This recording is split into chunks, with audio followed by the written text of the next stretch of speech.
بسم اللہ الرحمن الرحیم وبہ نستعین انہ خیر ناصر و معین وصلی اللہ علی محمد و آلہ الطاہرین. اللهم صل على محمد وآل محمد وعجل فرجهم. الحمدللہ ہماری گفتگو تجرید الاعتقاد میں فصل سوم میں مسئلہ جبر و اختیار میں شبہات اشاعرہ کے بیان میں تھی کہ اشاعرہ نے جو دلائل عقلی کر کے پیش کیے ہیں ان کے جوابات عرض کر رہے تھے. من جملہ ان کے شبہات اور استدلالوں میں سے ایک استدلال عقلی یہ بھی ہے. وہ لوگ کہتے ہیں کہ اگر انسان مختار ہو یعنی افعال کا خالق خود انسان ہو تو لازم آئے گا کہ مقدور واحد پر دو قادروں کی قدرت جمع ہو جائے، کیونکہ آپ نے کہا کہ بندہ اپنے فعل اختیاری کا خود خالق ہے، اس پر قدرت رکھتا ہے. بس یہ جو فعل اختیاری ہے بندے کا، یہ مقدور انسان بھی ہے اور مقدور خدا بھی ہے. دونوں قادروں کی قدرت کیا ہو جائے گی؟ جمع ہو جائے گی. وَالتَّالِي بَاطِلٌ فَالْمُقَدَّمُ مِثْلُهُ. خوب تالی باطل ہے اور مقدم بھی اسی طریقے سے. دو قادروں کی قدرت ایک ہی مقدور پر جمع ہو جائے، یہ درست نہیں ہے، یہ باطل ہے. کیوں؟ فرماتے ہیں اس لیے کہ دیکھیں، اگر ایک بندہ ایک فعل کو انجام دے رہا ہے، خوب آپ کہہ رہے ہیں کہ بابا انسان مختار ہے یعنی اپنے اس فعل کا خود خالق ہے، بس انسان کی قدرت تو یہاں پر ہے، اس میں تو کوئی شک نہیں ہے. آپ کا مدعا بھی یہی ہے کہ انسان جب اپنے فعل کا خالق خود ہے، فعل کو انجام دینے والا خود ہے، یعنی اس فعل پر قدرت رکھتا ہے. اور دوسری طرف سے آپ خود قدرت الہی کے باعث میں پڑھ چکے ہیں کہ خداوند متعال کی قدرت عام ہے، تمام چیزوں کے ساتھ تعلق لیتی ہے. تو من جملہ ان چیزوں میں سے ایک فعل انسان بھی ہے. بس خدا کی قدرت بھی یہاں پر ہو، بندے کی قدرت بھی ہو. اچھا، یہ تو روشن ہے. اچھا، تالی کیوں باطل ہے؟ کیوں دونوں قدرتیں جمع نہیں ہو سکتی؟ فرماتے ہیں اس لیے کہ اگر وہ مقدور دونوں قادروں کی قدرت میں ہے، یا تو دونوں کی قدرت واقع ہو رہی ہے یا کسی کی بھی قدرت واقع نہیں ہو رہی. بعبارت اخری، جب ایک ہی فعل پر دو قدرتیں جمع ہو جائیں، یا تو وہ دونوں قدرتیں مؤثر ہیں یا کوئی بھی قدرت مؤثر نہیں ہے. درست ہے؟ اگر دونوں قدرتیں جمع ہو جائے تو اجتماع نقیضین ہے. کیسے؟ بھائی ایک طرف سے آپ کہہ رہے ہیں میرا فعل ہے، میری قدرت میں نے اس کو انجام دیا ہے، بس کسی اور کا نہیں ہے. دوسری طرف سے آپ کہہ رہے ہیں کہ نہ، خدا قادر ہے، اس کی قدرت ہے یہاں پر، یعنی اس کا فعل ہے، میرا نہیں ہے. اب یہ تو اجتماع نقیضین ہوگا اگر دونوں کی قدرت واقع ہو. اگر دونوں کی قدرت واقع نہ ہو تو بھی غلط ہے، کیونکہ فرض یہ ہے کہ دونوں کی قدرت ہے. بس ایک طرف سے کہہ رہے ہیں دونوں کی قدرت ہے اور دوسری طرف سے کہہ رہے ہیں کہ نہ، کسی کی قدرت سے فعل واقع نہیں ہو رہا. دونوں صورتوں میں اجتماع نقیضین ہے. کیسے اجتماع نقیضین ہے؟ دقت کیجئے گا.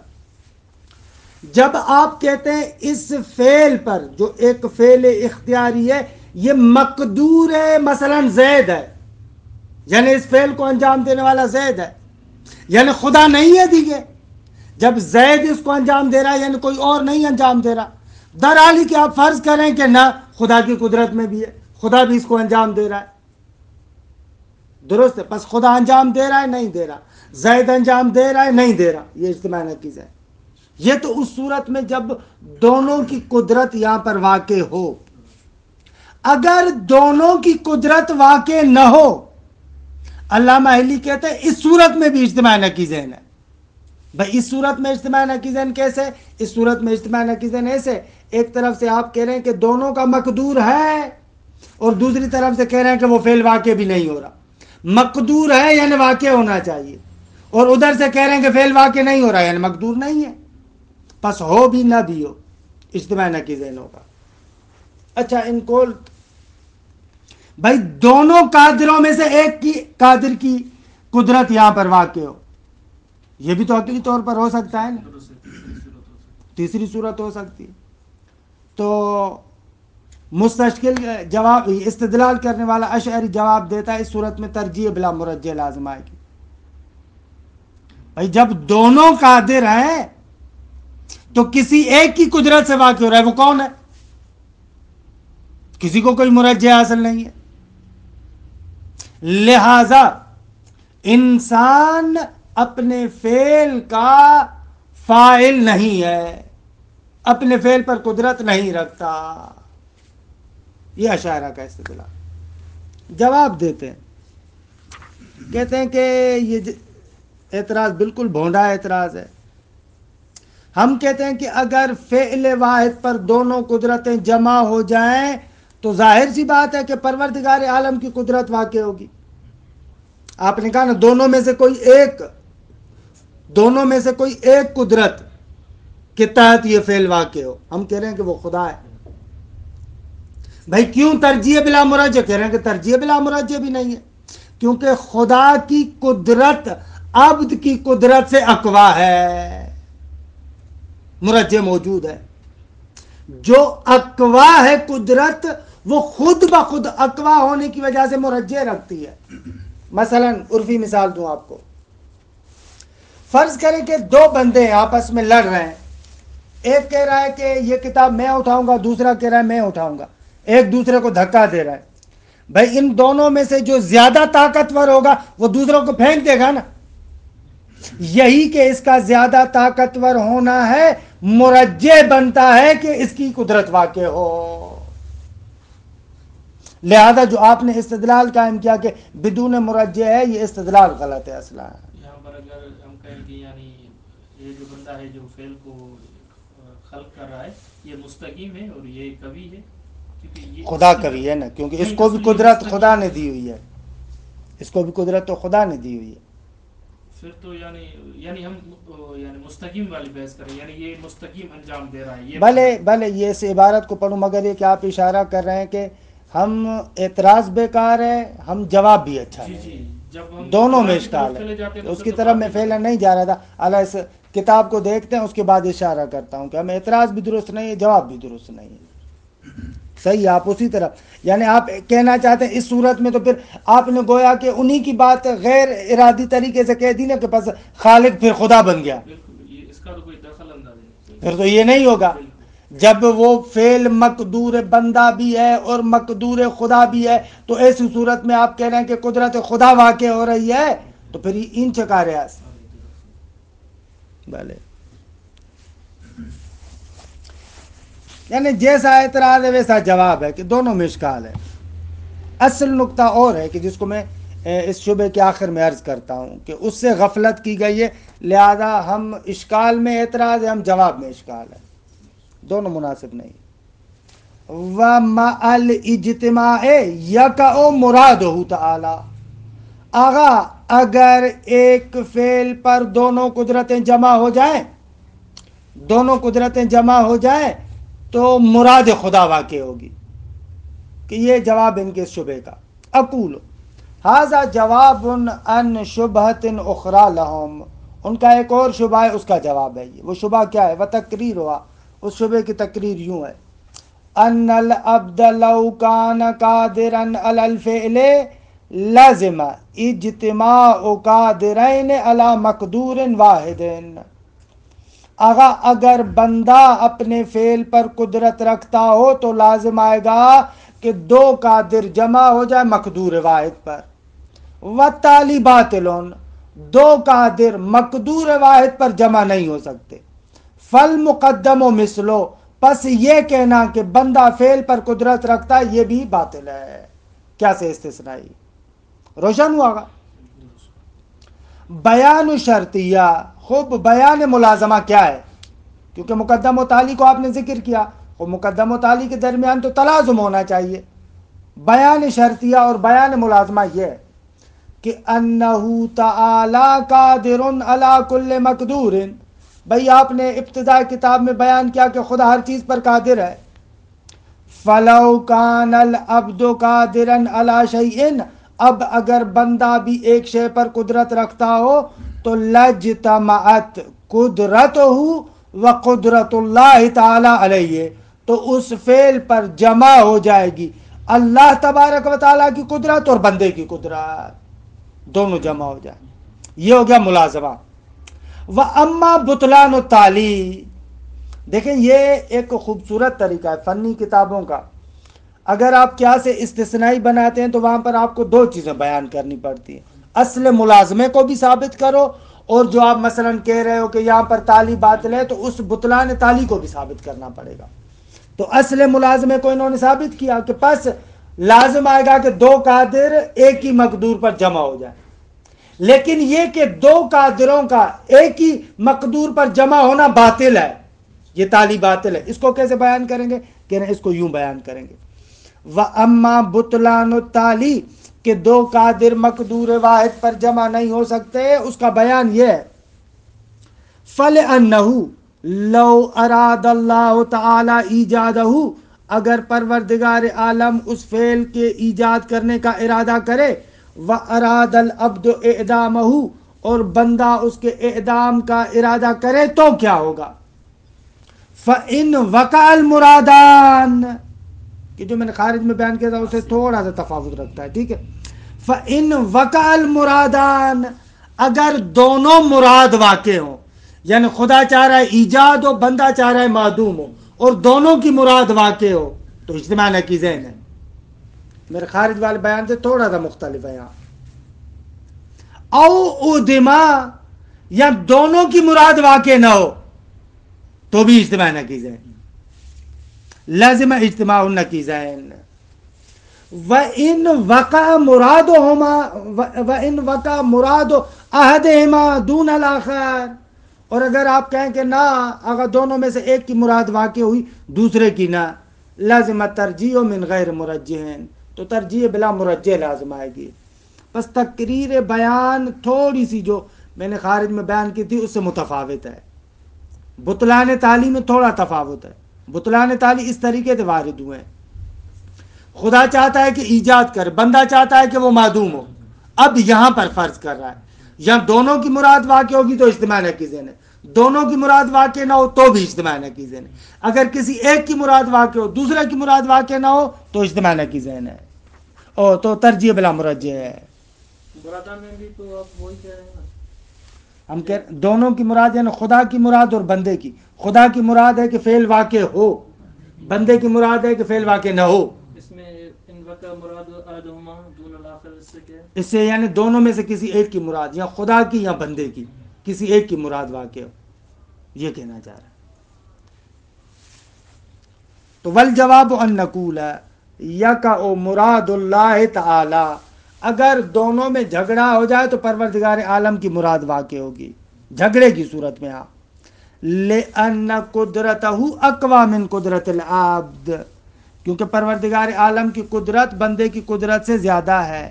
وہذا هو المرجح، اور مرجح یہی ہے.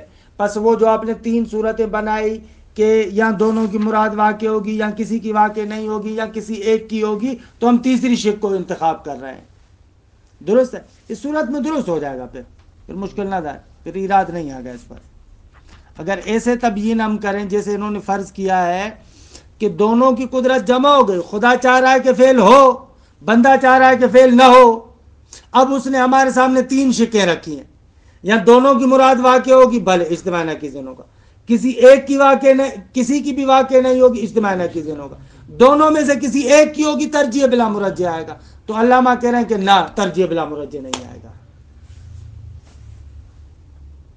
تمام شعر.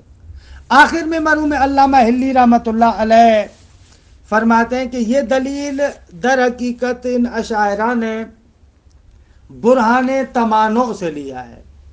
توحید واجب تعالی میں ایک برہان ہم قائم کرتے ہیں، کہتے ہیں کہ اگر دو خدا ہو، درست ہے، وہاں پر ذکر کرتے ہیں، دو خدا ہوں، ایک خدا کہے کہ میں جان کو ایجاد کرنا چاہتا ہوں، دوسرا کہے کہ میں ایجاد نہیں کرنا چاہ رہا، تو اب یہاں پر کیا ہوگا؟ وہاں پر یہ تینوں صورتیں ذکر کرتے ہیں۔ اگر دونوں کی مراد واقع ہو اجتماع نقیض ہیں، دونوں کی مراد واقع نہ ہو وہاں پر کیا ہے؟ وہ بھی اجتماع نقیض ہیں۔ دونوں میں سے کسی ایک کی مراد واقع ہو، دوسرے کی مراد واقع نہ ہو، ترجیح بلا مرجح، یہ وہاں پر ہم نے برہان قائم کیا۔ علامہ علی رحمۃ اللہ کہتے ہیں کہ وہاں پر درست ہے، کیونکہ بھئی دونوں خدا ہیں، دونوں برابر ہیں، دونوں خدا ہیں، تو وہاں پر واقع کسی ایک کی اگر مرضی واقع ہو تو دیگے ترجیح بلا مرجح ہوگا، لیکن یہاں پر درست نہیں ہے، کیونکہ یہاں پر ایک بندہ ایک خدا ہے، یہاں پر مرجح موجود ہے۔ وَهَذَا الدَّلِيلُ أَخَذَهُ بَعْضُ الْأَشَاعِرَةِ، فرماتے ہیں یہ دلیل وہ ہے کہ جس کو بعض اشاعرہ نے لیا ہے، من الدلیل الذی استدل بہ المتکلمون علی الوحدانیہ، اس دلیل سے کہ جس دلیل کے ذریعے سے متکلمین نے پروردگار عالم کی وحدانیت پر استدلال کیا ہے، یعنی برہان تمانوں سے۔ وَهُنَاكَ يُتَمَشَّى، یہ دلیل وہاں پر جاری ہوگی، کیوں؟ اس لیے کہ لِتَسَاوِي قُدْرَتَيْ الْإِلَٰهَيْنِ الْمَفْرُوضَيْنِ، کیونکہ وہاں پر دونوں فرضی خداؤں کی قدرت برابر ہے، لیکن اما ہونا، لیکن یہ دلیل یہاں پر فلا نہیں آئے گی۔ خود جو میں کہہ رہا تھا کہ شروع میں یہ استدلال بھی بیکار ہے، وہ اس طریقے سے کہ انہوں نے فرض ایسے کیا کہ بندے کی قدرت کو خدا کی قدرت کے عرض میں لے کر آیا ہے، دونوں مستقل ہیں۔ ہاں دونوں مستقل ہیں، جیسے آپ بھی کہہ رہے تھے دونوں کو مستقل فرض کر کے دو قدرتوں کو عرض ہم میں لے کر آئے ہیں، اب یہاں پر بیٹھ کر ہم مقابلہ کروا رہے ہیں۔ تو میں نے کہا کہ یہ غلط ہے، بلکہ بندے کی قدرت طول قدرت خدا میں ہے، کہ انشاءاللہ اس کی جو ہے وہ کہ 8 دلیلوں کے آخر میں ذکر کروں گا۔ تو مسئلہ حل ہے، پھر مسئلہ حل ہے، پھر تو کوئی مسئلہ ہی نہیں، پھر مسئلہ ہی نہیں نا، اس کے ذریعے سے مسئلہ حل ہے کہ بندے کی قدرت طول قدرت خدا میں ہے، طول قدرت خدا میں، یعنی پھر ضرورت ہی نہیں ہے کہ آپ اس طریقے سے آئیں اور دونوں، کیونکہ جواب کو میں اس لیے اتنا پسند نہیں کر رہا تھا کہ بلاخر جواب والا بھی تسلیم کر رہا ہے گویا کہ دو قدرتیں مقابل ہیں، لیکن ایک قدرت دوسرے پر غلبہ کرتی ہے مرجح کی وجہ سے، ایسے نہیں ہے، اصلا دو قدرتیں ایک دوسرے کے مقابل نہیں ہیں، بندے کی قدرت طول قدرت خدا میں ہے، کہ اس کی وضاحت آخر میں کروں گا، طول قدرت یعنی کیا۔ اصلا امر بین الامرین کا مسئلہ یہ فاعلیت طولی کے ذریعے سے حل ہونے والا ہے، ایسے نہیں ہے کہ بندہ جب فعل کو انجام دیتا ہے تو وہ بالکل مستقل ہے، خدا نے بنا کر اس کو خود سائڈ پر ہو گیا، اب بندہ بیٹھا ہوا ہے اور وہ بیٹھ کر جو ہے وہ کیا ہے مختلف افعال کو کر رہا ہے، یہ غلط ہے۔ اور یہ نقطہ ایسا ہے جو فاعلیت طولی والا ہے، یہ اکثر متکلمین کو سمجھ میں نہیں آتا، اللہ خواجہ نے تو خود بزرگوار ہے، انہوں نے تو اس کو توضیح دی ہے، لیکن دوسرے جو عام طور پر متکلمین کی بات کر رہا ہوں، غیر محققین متکلمین، چاہے معتزلی ہوں چاہے اشعری ہوں، ان لوگوں کو یہ سمجھ میں نہیں آتا۔ حتیٰ اسی بات کو جو آج کے زمانے میں ہزارہا بار مختلف گروپوں پر جو مجھ سے بھی سوال ہوا ہے ولایت تکوینی کے اندر، یا مثلا جو معجزے کا فاعل ہے وہ کون ہے، اس جگہ پر بھی یہ جو مثلا امثال شیخ محمد سے نجفی ڈھکو صاحب دوسرے تیسرے یہ لوگ جو اشتباہ میں پڑھتے ہیں وہ اس نقطے کو نہیں سمجھتے۔ جیسے ہی ان کو کہا جائے نا کہ مثلا معجزہ جو امر خارق العادہ ہے اس کا فاعل نبی یا امام ہے، تو کہے گا یہ تو خدا ہو گیا، یہ تو آپ نے اس کو رب بنا دیا، جیسے کہ اس کا خود اپنا بیان بھی ہے کہ ولایت تکوینی یعنی 15 خدا، ایک خدا تو ہم پہلے سے مان رہے تھے، 14 خدا تم دوسرے لے کر آئے، ایسے کہتا ہے، خود اس کا بیان موجود ہے۔ اصل مسئلہ کیا ہے؟ وہ اس فاعلیت طولی کو نہیں سمجھ رہا۔ بابا ایسے تھوڑی کہہ رہا ہے ولایت تکوینی کا قائل، یا جو بندہ کہتا ہے کہ مثلا نبی یا امام بھی معجزہ کر سکتا ہے، اب وہ خدا کے مقابلے میں جدا فاعل ہے اور خدا ادھر جدا فاعل ہے، ایسے عرض میں دو فاعلیتیں مستقل ہو گئی جدا، اب یہ جدا گانا فاعل ہو گئے، وہ جدا گانا فاعل ہو گئے، لہذا مجموعاً 15 خدا بن گئے، ایسے اس نے ذہن بنایا ہوا ہے، لہذا وہاں پر نہیں ہو سکتا۔ مزے کی بات یہ ہے کہ یہ بندہ جو یہاں پر اتنی شدت کے ساتھ نقد کر رہا ہے، خوب عیناً یہی اشکال اس پر افعال اختیاری کے اندر آئے گا. بھائی تو شرک سے، فاعل مستقل سے اتنا بھاگتا ہے تو افعال اختیاری میں کیا کہے گا؟ وہاں پر کیسے کہتے ہو کہ وہاں پر اس فعل کا خالق بندہ ہے؟ بھائی هو الذی فی السماء الہ و فی الارض الہ، خدا جیسے خدائی آسمان میں کرتا ہے زمین میں بھی کرتا ہے. اب ایسے تو نہیں ہے کہ خدا کی خدائی اس بات کے ساتھ مربوط ہے کہ وہ بڑے بڑے کام کرتا ہے، اگر چھوٹے چھوٹے کام خدا کے علاوہ کوئی اور بندہ کرے تو یہ مثلا توحید کے ساتھ منافات نہیں رکھتا. خود یہ بھی منافات رکھتا ہے. اگر تم کسی بھی جگہ پر فاعل کو مستقل سمجھو تو پھر چاہے وہ غیر اختیاری فعل ہو غیر اختیاری فعل ہو یا اختیاری فعل ہو، دونوں جگہ پر شرک لازم آئے گا. اور اگر فاعل کو غیر مستقل مانتے ہو تو بھی فرق نہیں پڑتا، چاہے فعل اختیاری ہو یا غیر اختیاری ہو، دونوں جگہوں پر شرک لازم نہیں آئے گا. یہ اصل نقطہ یہ ہے کہ یہ ان سے ہضم نہیں ہوتا. فوراً ان کے ساتھ جو میں نے اتنی مرتبہ بحثیں کی ہیں ان کے مریدوں کے ساتھ، ان کی کتابوں کو مد نظر رکھتے ہوئے، فوراً کہتے ہیں کہ بھائی اگر آئمہ اطہار کو ولایت تکوینی ہے تو خدا نے تو یہ کائنات خلق کی، انہوں نے کیا خلق کیا؟ اے بابا مگر ولایت تکوینی کا معنی یہ ہے کہ ہم نے نیا خدا بنایا ہے. ولایت تکوینی کا معنی یہ ہے کہ ہم نے نیا رب بنایا ہے، نعوذ باللہ، کہ جو خدا کی خلقت کے علاوہ کوئی اور خلقت ہے. یہ کیا باتیں کر. اور مجھے تعجب ہوتا ہے ان کے بڑے بڑے لوگ اعلیٰ نام لینے میں حرج نہیں، علمی بحث بھی ہے، مثلا تقی شاہ صاحب جو ہے ملتان والے کے، ان کا ایک بہت بڑے عالم شمار ہوتے ہیں. خوب اگر آپ ان کا بیان دیکھیں، میں تفویض استقلالی اور غیر استقلالی کی بحث کا کسی نے کلپ مجھے بھیجا، اور تفویض غیر استقلالی کا عجیب معنی کرتا ہے. تفویض غیر استقلالی کا معنی وہ حاجی آگا اس طریقے سے کرتے ہیں کہ خدا کبھی ان کو اختیار دے دیتا ہے، کبھی ان سے چھین لیتا ہے. بھائی یہ کون معنی کر رہا ہے؟ غیر استقلالی کا یہ کون معنی کر رہا ہے؟ یعنی آپ تصویر مسئلہ ایسی کریں، خود سے اپنی جانب سے آ کر ایک تصویر بنائے، پھر اس پر جو ہے وہ کیا رد کرنا شروع کر دے.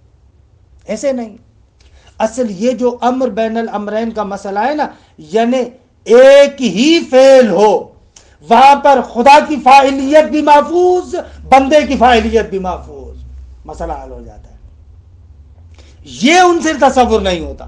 ان کو جیسے کہیں دونوں فاعلوں کو در عرض ہم لے کر آتے ہیں. خوب عرض ہم لے کر آتے ہیں تو پھر شرک بھی لازم آتا ہے، تفویض بھی لازم آتی ہے، کفر بھی لازم آتا ہے، سب کچھ لازم آتا ہے. آغا جان توحید کا معیار یہ نقطہ نہیں ہے. خدا کی توحید اس بات کے ساتھ وابستہ نہیں ہے کہ وہ بڑے بڑے کام کرتا ہے، ہم چھوٹے چھوٹے کام کرتے ہیں. خدا کی توحید اس نقطے کے ساتھ وابستہ نہیں ہے کہ آپ کہیں کہ غیر عادی کام کو خدا کے ساتھ مخصوص کر دو، اور عادی کام بے شک بندے کو بھی کہو، دوسرے کو بھی کہو، وہ بھی کر سکتا ہے. خب یہ وہابیت کا تفکر ہے. یہ ان لوگوں سے مسئلہ حل نہیں ہو رہا ہے، اس لیے ان لوگوں نے یہ زبان بنائی ہوئی ہے. نہ اگر اس طریقے سے کہو تو تم خود مشرک بنتے ہو. یعنی دو ساحتیں بنا دی، ایک ساحت ایک محدودہ، ایک قلمرو غیر اختیاری فعلوں کا کہ اس پر جو غیر عادی فعلوں کا وہاں پر خدا کو لے کر گئے، اور ایک ساحت اور قلمرو عادی افعال کا کہ جہاں پر فقط بندے کو لے کر آئے، وہاں پر خدا کو نہیں لے کر آئے. خب یہ تھی کہ خدا کے مقابلے میں نیا خالق بنایا تم نے. بھائی خالق تو خالق ہوتا ہے، چاہے غیر عادی کام کرے یا کوئی عادی کام کرے، خالق تو خالق ہے. ہم کہہ رہے ہیں کہ نہیں، یہ تصور غلط ہے. ہر جگہ پر اللہ خالق کل شیء، چاہے عادی ہو چاہے غیر عادی ہو، منتہا یہ اسباب کے ساتھ منافات نہیں رکھتا. اللہ توحید پر کسی زمانے میں نے کچھ دروس کہے تھے، تقریباً 10-15 دروس ہیں کہ ان توحید کے دروس میں ان نکات کو بہت زیادہ واضح کیا، یعنی بہت زیادہ توضیحات دی کہ اصل مسئلہ ہے کہاں. اصل سارا مسئلہ ان لوگوں سے یہ والا حل نہیں ہو رہا. لہذا پھر روایات کا بھی اکثر یہ لوگ جو کہتے ہیں نا، جو میں نے تفویض کی روایات دیکھی ہیں بیار الانوار کے اندر 100 سے زیادہ روایات ہیں، تقریباً ان کو میں نے پرکھا ہے اچھے طریقے سے. اکثر یہ لوگ وہاں سے روایات کا مس یوز کرتے ہیں، غلط استعمال کرتے ہیں. جیسے اخباری لوگ ہیں نا، ظاہری لفظ کو پکڑا، روایت کو سمجھا ہی نہیں، دیکھیے دے مار۔ اکثر روایات کے اندر قرائن موجود ہے، امام علیہ الصلوۃ والسلام وہاں پر تفویض استقلالی کی طرف ناظر ہے، اور تاریخی ایک پس منظر ہے۔ ائمہ کے زمانے میں کچھ لوگ پیدا ہوئے تھے، وہ لوگ ان کو مثلا اس طریقے سے، وہ تفویض استقلالی والا تصور تھا، مشرکوں والا تصور تھا، خدا نے ان کو بنا کر کائنات ان کے حوالے کر دی۔ غلط ہے۔ اگر انسان ایسے عقیدہ رکھے کہ خدا نے ان کو بنا کر کائنات ان کے حوالے کر دیے، خود سائڈ پر ہو گیا، یہ شرک ہے، یہ تفویض ہے۔ ان لوگوں پر ائمہ نے لعنتیں کی، یہ تعطیل لازماتی ہے نا، یہ غلط ہے، بالکل غلط ہے۔ اکثر روایات جو تفویض کے باب میں، وہ اس تفویض کو رد کر رہی ہیں، اکثر نہ بلکہ ساری کی ساری روایت ہے، اور قرائن ان کے اندر جلی اور واضح قرائن موجود ہے، لیکن یہ لوگ اس کی طرف جاتے ہی نہیں۔ بابا یہ تفویض، وہ سامنے والا ایسے سوچے کہ خدا نے ان کو بنایا اور کائنات ان کے حوالے کر دی، خود سائڈ پر بیٹھ گیا، غلط ہے، یہ تفویض ہے، اور جو بندہ یہ عقیدہ رکھتا ہے وہ ملعون ہے۔ ائمہ نے ان پر لعنت کی۔ البتہ اس کا معنی آیا یہ ہے کہ ہر فعل کو اب خدا مستقیماً خود انجام دیتا ہے، کوئی سبب نہیں ہے، نہ یہ معنی بھی نہیں ہے۔ خداوند متعال نے اس عالم کی تخلیق اسباب و مسببات کے ذریعے سے کی۔ اگر وہ سبب اس فعل کا فاعل ہے یا نہیں ہے، بلے وہ سبب اس فعل کا فاعل ہے، ہم سبب کے فاعلیت کے منکر نہیں ہے، وہ سبب واقعاً فاعل ہے۔ اچھا سبب فاعل ہے تو خدا کی توحید افعالی کہاں جائے گی؟ ہم کہیں گے اسی جگہ پر جہاں پر سبب اپنی فاعلیت دکھا رہا ہے، وہ سبب اپنے وجود کے اندر بھی خدا کا محتاج ہے، اپنی قدرت کے اندر بھی خدا کا محتاج ہے، اپنی اس فاعلیت میں بھی خدا کا محتاج ہے۔ خوب یہ معنی ہے تفویض غیر استقلالی، اصلاً تفویض نہیں ہے، اصطلاح ہے یہ ایک، اصلاً تفویض نہیں ہے۔ تفویض وہاں پر ہو جہاں پر سپرد کر دے، حوالے کر دے، یہاں پر حوالے نہیں کیا۔ اگر اسی سبب کو لمحہ بلمحہ خدا کی جانب سے فیض نہ پہنچے، سبب ہیچکا رہا ہے، لیکن اس کا معنی نہیں ہے کہ سبب ہیچکا رہا ہے، بھئی سبب کو بھی تو اسی نے بنایا، خود انجام دے رہا اس فعل کے ذریعے سے، درست ہے۔ اور یہ بات ہر جگہ پر جاری ہے، ہمارے افعال اختیاری میں، اور اس کے علاوہ جتنے بھی غیر عادی افعال ہیں وہاں پر بھی ہے۔ میرا فعل ایسے تھوڑی ہے، میرا فعل ایسے تھوڑی ہے کہ خدا نے مجھے قوت دے دی، سپرد کر دیا، اب خدا سائڈ پر بیٹھا ہو، میری مرضی، غلط۔ اگر ایسے کہوں تو تفویض ہے۔ اگر ایسے کہوں بقول ملا صدرہ کے کہ یہ بندہ بدتر ہے مجوسیوں سے، جو ایسا عقیدہ رکھتا، ملا صدرہ اسفار میں کہتے ہیں یہ بندہ بدتر ہے مجوسیوں سے۔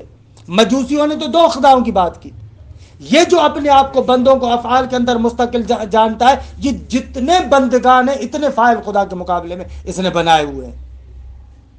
اس نے تو دو خدا بنائے، یزدان اور اہلیون، تو نے پوری کائنات بھر دی خداؤں سے۔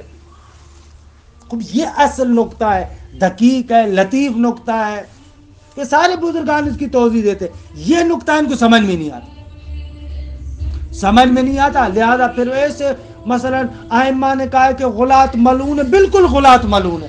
ائمہ نے مفوضہ پر لعنت کی، بالکل لعنت کی، ہم بھی لعنت کر رہے ہیں۔ اما تو اس کو فٹ کہاں پر کر رہا ہے؟ اصل یہ ہے کہ غالی کہیں گے کسے، اصل یہ ہے کہ مفوضہ میں سے تفویض کا قائل کہیں گے کسے۔ اللہ بات سے تھوڑا سا باہر بھی نکل گیا، لیکن کیونکہ اہم نقطہ ہے، ضروری ہے اس کی طرف تذکر دینا۔ تمام شد۔ اچھا، اس کے بعد ایک اور شبہ جو بیان کرتے ہیں، یہ شبہ بھی بعض اشاعرہ نے دلیل کے طور پر اس کو ذکر کیا ہے۔ وہ شبہ کیا ہوا؟ وہ شبہ یہ ہے، کہتے ہیں کہ بھائی فاعل اور اس کے فعل کے اندر تفاوت ہونا چاہیے۔ اگر فعل فاعل جیسا ہوگا تو وہ فاعل اس فعل کا فاعل نہیں بن سکتا۔ فاعل اور فعل میں تفاوت ہونا چاہیے، فاعل اور فعل میں تفاوت ہو۔ اگر فعل فاعل کی طرح ہو تو فاعل اس فعل کو انجام نہیں دے سکتا۔ اگر آپ انسان کو کہیں کہ انسان اپنے افعال کا فاعل ہے، انسان حادث ہے یا نہ؟ خب یہ فعل حادث ہے یا نہ؟ خب کیسے ہو سکتا ہے کہ دونوں، ایک حادث دوسرے حادث کو کیسے وجود دے سکتا ہے؟ ایک حادث دوسرے حادث کو کیسے وجود دے سکتا ہے؟ یہ تھوڑا سا ایک سوال۔ خب یہ اس طریقے سے کہ کہتے ہیں کہ بھائی اگر دونوں ہی حادث ہیں، ایک جیسے ہیں، تو کیا مرجح بنتا ہے کہ ایک فاعل بنے دوسرا فعل بنے؟ جب دونوں ایک جیسے ہی ہیں، وہ بھی حادث ہے وہ بھی حادث ہے، تو ایک حادث دوسرے حادث کو کیسے وجود دے رہا ہے؟ آپ کیوں کہہ رہے ہیں کہ یہ حادث اس کو وجود دے رہا ہے؟ بھائی وہ اس کو کیوں نہیں وجود دے رہا ہے؟ تو دونوں حادث اس طریقے سے۔ خب جواب، کس نے کہا کہ، بلکہ خوبصورت جواب اس طریقے سے، حدوث کسے کہتے ہیں آقا؟ حدوث یعنی کیا؟ حدوث ایک امر حقیقی تھوڑی ہے، حدوث امر اعتباری ہے۔ انسان فعل کو ایجاد کرتا ہے، نہ کہ فعل کو حدوث دیتا ہے۔ انسان فعل کو وجود دیتا ہے، نہ کہ فعل کو حدوث دیتا ہے۔ دونوں میں کیا فرق ہوگا؟ ہاں فرق ابھی عرض کرتا ہوں۔ حدوث یعنی ایک شے پہلے نہ ہو بعد میں وجود میں آئے، ایک شے پہلے نہ ہو بعد میں وجود میں آئے، اسے کہتے ہیں حدوث۔ مسبوق الشیء بالعدم الزمانی، ایک شے سے پہلے عدم زمانی ہو، پہلے نہ ہو بعد میں وجود میں آئے۔ خوب یہ ایک امر عقلی ہے، یعنی ایک شے نہیں تھی بعد میں جو وجود میں آئی، حقیقت میں وہ وجود ہے جو بعد میں تحصل ہے، لیکن عقل نے جیسے ہی ملاحظہ کیا کہ پہلے نہیں تھا وجود بعد میں آیا، اس اعتبار سے اس کو کہہ رہا ہے کہ یہ حدوث ہے، وگرنہ حدوث کوئی شیء حقیقی نہیں ہے۔ مثلا مثال دوں اس کی، بہت ساری چیزیں ایسی ہوتی ہیں کہ عقل انسانی مختلف جگہوں پر مقایسہ کرتی ہے، نسبت دیتی ہے، اور وہاں پر بعض مفاہیم کو انتزاع کرتی ہے۔ مثلا باپ اور بیٹا، اضافات جتنے بھی ہیں، باپ اور بیٹا، خب جیسے ہی عقل بیٹے اور باپ کو ایک دوسرے کے ساتھ مقایسہ کرتی ہے تو مفہوم ابوت کو انتزاع کرتی ہے ہماری عقل، درست ہے؟ ہماری عقل کیا کرتی ہے؟ ابوت کو انتزاع کرتی ہے، اب ہونا، ابن ہونا۔ یہ ابوت اور بنوت کوئی شیء متحصل اور حقیقی نہیں ہے، خارج میں یا زید ہے یا عمر ہے، ان کے بغل میں کوئی جداگانہ چیز نہیں ہے کہ جس کو آپ ابوت کے نام سے یاد کرتے ہو، جس کو آپ بنوت کے نام سے یاد کرتے ہو۔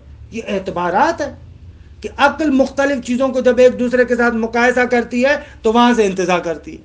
مثلا جیسے میں کہہ رہا ہوں یہ اوپر ہے میں نیچے ہوں، فوق اور تحت، بابا یا چھت ہے یا میں ہوں، فوقیت کوئی جداگانہ چیز تو نہیں ہے۔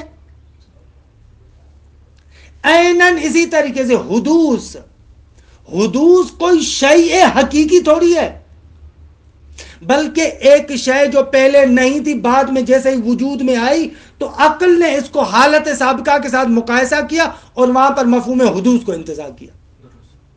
یہ ایسے حدوث یعنی یہ اصلاً حدوث امر حقیقی نہیں ہے، امر اعتباری ہے۔ لہذا آپ جو کہہ رہے ہیں کہ اگر فاعل حادث ہے اور فعل بھی حادث ہو تو فاعل اس فعل کا فاعل نہیں بن سکتا کیونکہ دونوں حادث ہیں، بابا حدوث کوئی امر حقیقی تھوڑی ہے، اصلاً امر اعتباری ہے۔ فاعل نے اس فعل کو ایجاد کیا ہے، وجود دیا ہے، وجود دینا ایک امر حقیقی ہے، نہ کہ اس کو حدوث دے رہا ہے، حدوث تھوڑی دے رہا ہے، اس کو ایجاد کر رہا ہے، درست ہے؟ بس یہ بات آپ کی درست نہیں ہے۔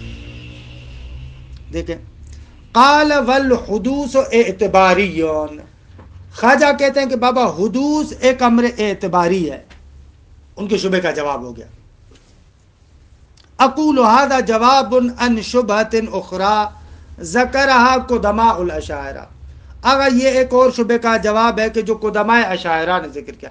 قدماء اشاعرہ سے مراد جو قرن چہارم میں تھے وہ بھی مراد ہے، باقلانی بھی مراد ہے.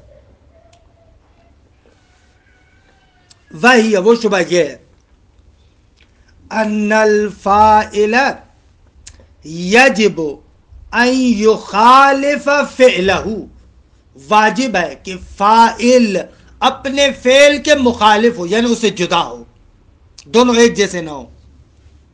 فی الجہت التی بہا یتعلق فعلہ، اس جہت میں کہ جس جہت کے اعتبار سے فاعل اس فعل کے ساتھ تعلق لیتا ہے. فی الجہت التی بہا، جس جہت کے ذریعے سے یتعلق فعلہ، اس کا فعل اس کے ساتھ تعلق لیتا ہے. درست ہے، اس میں دونوں کو مخالف ہونا چاہیے. وہ کون سی جہت ہے آغا؟ مستشکل کہتا ہے وَهُوَ الْحُدُوث دیگے وَنَحْنُ مُحْدَثُونَ، اور ہم بھی حادث ہیں، پس فَلَا يَجُوزُ أَن نَفْعَلَ الْحُدُوثَ، پس ممکن نہیں ہے کہ حادث ایک حادث کو وجود دے. وَتَقْرِيرُ الْجَوَابِ ان الفاعل لا يؤثر الحدوث، اگر فاعل حدوث میں مؤثر تھوڑی ہے. دوسرے لفظوں میں فاعل حدوث کو ایجاد تھوڑی کرتا ہے، فاعل حدوث کو پیدا تھوڑی کرتا ہے. کیوں؟ اس لیے کہ لأنه امر اعتباری، یہ حدوث تو ایک امر اعتباری ہے. لیس بزائد علی الذات، زائد میں نے کافی مرتبہ عرض کیا کہ کلام میں آتا ہے یعنی اے مغایرن. لیس بزائد علی الذات، اس فعل کی ذات اور وجود سے مغایر اور جداگانہ کوئی چیز نہیں ہے کہ ایک فعل ہے اور اس کے بغل میں دوسری چیز و بنا میں حدوث، ایسے نہیں ہے. وَإِلَّا، یعنی عبارت ایسے ان الفاعل لا يؤثر الحدوث، فاعل حدوث میں اثر انداز نہیں ہے. وَإِلَّا، اگر حدوث میں اثر انداز ہوتا تو لازم التسلسل، تسلسل لازم آئے گا. کیونکہ بھائی جس حدوث کو حدوث دے رہا ہے، جس حدوث کے ذریعے سے حدوث دے رہا ہے وہ خود حادث ہے، اس کو پھر ایک اور حادث کی ضرورت، اس کو پھر ایک اور حادث کی ضرورت، وَهَلُمَّ جَرًا سے تسلسل لازم آئے گا. بلکہ وَإِنَّمَا يُؤَثِّرُ فِي الْمَاهِيَّةِ، بلکہ فاعل مؤثر ماہیت میں، ماہیت سے مراد ماہیت موجودہ، درست ہے، وہ ذات، وہ وجود، درست ہے، ماہیت موجودہ میں اثر انداز ہو رہا ہے. البتہ یہ عبارت آج کل ہم جو اصالت وجود کی بات پڑھتے ہیں ملا صدرہ کے زمانے میں اتنی مزیدار نہیں ہے، لیکن اس زمانے میں بات نہیں تھی. کیونکہ آج کل کے زمانے میں جیسے میں نے خارج میں بیان کیا، فاعل فعل کو وجود دیتا ہے نہ کہ اس کی ماہیت کے اندر. کیونکہ ملا صدرہ کہتا ہے جیسے حدوث امر اعتباری ہے ایسے ماہیت بھی امر اعتباری ہے. تو اب کیونکہ یہ تو بعد کی بحث ہے، ہم اس سے پہلے ملا صدرہ سے پہلے پڑھ رہے ہیں، لہذا یہاں پر ہوگا انما یؤثر فی الماہیہ، یعنی ای الماہیت الموجودہ، ماہیت موجودہ میں مؤثر ہے. وہی مغایرۃ لا، اور یہ ماہیت مغایر ہے حدوث کے، حدوث کے علاوہ ہے. وہ ایک نقطہ جس پر توجہ کریں، گویا کہ مرحوم علامہ اور خواجہ ان کی اس بات کو تسلیم کر رہے ہیں کہ فاعل اور فعل ایک جیسے نہیں ہونے چاہیے. جس جہت سے فعل کو انجام دے رہا ہے اس جہت میں فاعل فعل سے مغایر ہونا چاہیے. اس قانون کلی کو قبول کرتے، اس قانون کلی کو جواب دیتے وقت بھی قبول کیا، صرف یہ کہا کہ نہ ایک جیسے نہیں ہے، اس قانون کو قبول کیا. خوب حق کے مطلب یہ کہ یہ قانون بھی غلط ہے. بھائی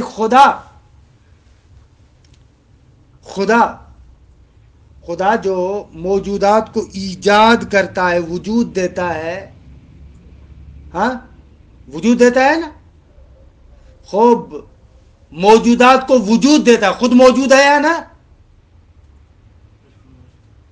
خوب ایک جیسے ہوئے یا نا موجود ہونے میں؟ ہاں خدا وجود دے رہا ہے نا، موجود کر رہا ہے نا، وجود دے رہا ہے اور خود موجود ہے یا نا؟ تو دونوں ایک جیسے کیسے ہوئے؟ آپ کے قانون کے اعتبار سے تو یہاں بھی پر بھی غلط ہونا چاہیے. خدا ایجاد کر رہا ہے، یہ بھی موجود، خدا بھی موجود، کیسے وجود دے رہا ہے؟ بس یہ قانون غلط ہے، ایسے نہیں ہے، غلط بات کر رہے ہیں. بھلے ہو سکتا ہے خدا بھی موجود یہ بھی موجود، اما وہ موجود غنی ہے، یہ موجود فقیر ہے. صرف موجود ہونے میں اگر مشترک ہوں تو مسئلہ نہیں ہے، اما وہ وجود کہاں ہے، یہ وجود کہاں، تفاوت یہاں پر ہے. خوب یہ شبہ بھی اس طریقے سے تمام ہو جاتا ہے کہ یعنی ہم اصل مبنا غلط ہے، ہم مبنا پر جو بنا قائم کیے وہ بھی غلط ہے، دونوں غلط ہے. درست ہے.